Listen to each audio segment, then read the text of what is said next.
Clostridium Difficile therapist assistant from Jeff State, coming to you with breaking news. The C Diff bacteria is spreading like wildfire across the United States in several hospital and inpatient care facilities.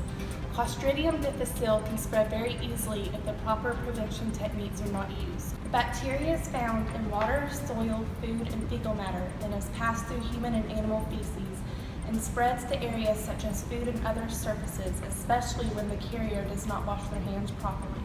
Earlier today, I visited with one of the hospitals who asked to remain anonymous that has seriously been affected by C. Diff, where I learned about the disease and how they plan on stopping it from spreading in their facility. We will take a look at this footage right after this.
We're back with the news that has devastated hospitals everywhere. C. diff is spreading. Earlier, I mentioned visiting with the facility, and we are going to take a look at that footage now. When a patient is suspected to have the bacteria Clostridium Difficile, they can experience a wide variety of symptoms after they have been taken antibiotics or have been hospitalized. These symptoms include mild to severe diarrhea, abdominal pain, a fever, and leukocytosis. More severe symptoms include colitis, which can lead to a rupture in the colon and rarely death. There are several tests to determine if a patient has C. diff, the most common being stool tests to determine if they are carrying the bacteria. A few of these include the enzyme immunoassay, the glutamate dehydrogenase polymerase chain reaction test, and the cell cytotoxicity assay.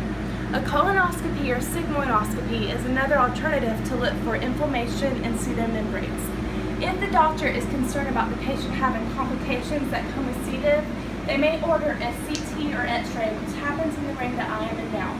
This can detect the thickening of the colon wall, bowel expansion, and puncture in the lining of the colon. C. diff tends to affect older individuals and long-term facility residents. They usually develop it after antibiotic use because it kills the majority of infection-fighting cells in the intestines. A Minnesota-based study found that patients had a median age of 50 years that acquired it from the community. Hospital-affected patients had a median of the age of 72. They also found that women developed it more than men. Other studies have found an increase in pediatric involvement due to outpatient settings and emergency rooms. The prognosis for C. diff tends to be good for patients. The symptoms can last up to weeks, and it is very important to treat the infection as soon as possible. Most of the patients that do actually pass away from C. diff are usually in the elderly population and are weak and ill from other diseases. There is a 1 in 4 chance of the infection returning after someone develops Clostridium Difficile. We will hear about the other treatments after we come back. Do you wash your hands like this on a daily basis? Do you work in healthcare? Do you come in contact with several patients a day? If you answered yes to any of these questions, you may be putting yourself and others at risk of C. diff. To prevent the spread of C. diff, one should wash their hands properly after contact with every patient in the facility. And just because gloves are used does not mean you have clean hands. And please do not just use hand sanitizer. The C. diff bacteria is still able to spread.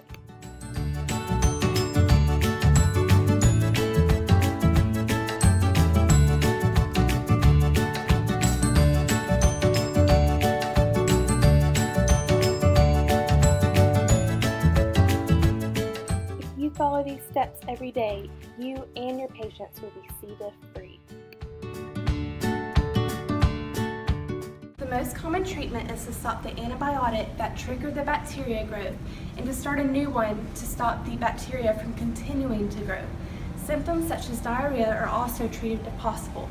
A colectomy is performed only in the result of organ failure or toxic megacolon. This is when the diseased portion of the colon is removed. There are several possible physical impairments that can occur with C. diff. Some of these include blood poisoning, renal failure, weight loss, puncture in the intestines, dehydration, colitis, and megacolon. This can cause the patient to have difficulty with gait, mobility, and stair climbing, secondary to muscle weakness and fatigue from being on bed rest. This causes the patient to not be able to live their normal daily life. They are unable to go to school, work, or be a part of other social activities until they have completely healed from the bacterial infection. These issues can be addressed in physical therapy with bed mobility, gait training, and therapeutic exercise. This helps the patient get out of bed, prevent contractures, and maintain as much muscle mass as they can. All movement depends on muscle function and strength, so even small amounts of exercise can help a patient maintain some of their strength. C. diff is very contagious. A patient with C. diff should be placed in their own room and bathroom like the one I'm in now. Or they can be placed with another patient who also has C. diff. Hand washing is extremely important every time a therapist comes in contact with a patient with C. diff. PPE or personal protective equipment should be worn every time, and this includes gloves, an apron, and a mask in some cases. The majority of the C. diff patients spend most of their time in bed.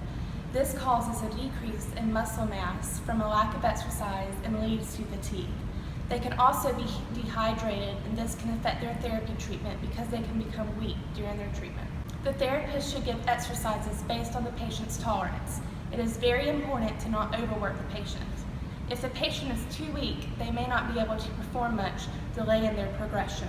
Clostridium Difficile is a rapid spreading infection that causes a wide range of symptoms. It is most common in the older population, antibiotic users, and patients in inpatient facilities. Physical therapy is important to prevent muscle weakness and contractures that are caused from being in a hospital bed all day. It also helps improve their stability, balance, and endurance. It is important for the therapist to recognize when the patient is becoming fatigued and base treatment on the patient's endurance and tolerance. The most important thing to do if a patient contracts C. diff is to prevent it from spreading to someone else. If the proper sanitary precautions are not used, the infection can spread to numerous people and potentially infect the majority of the facility. Now we all know what to do if we come in contact with this vicious disease. I'm Hutcheson, SPTA. Have a good night.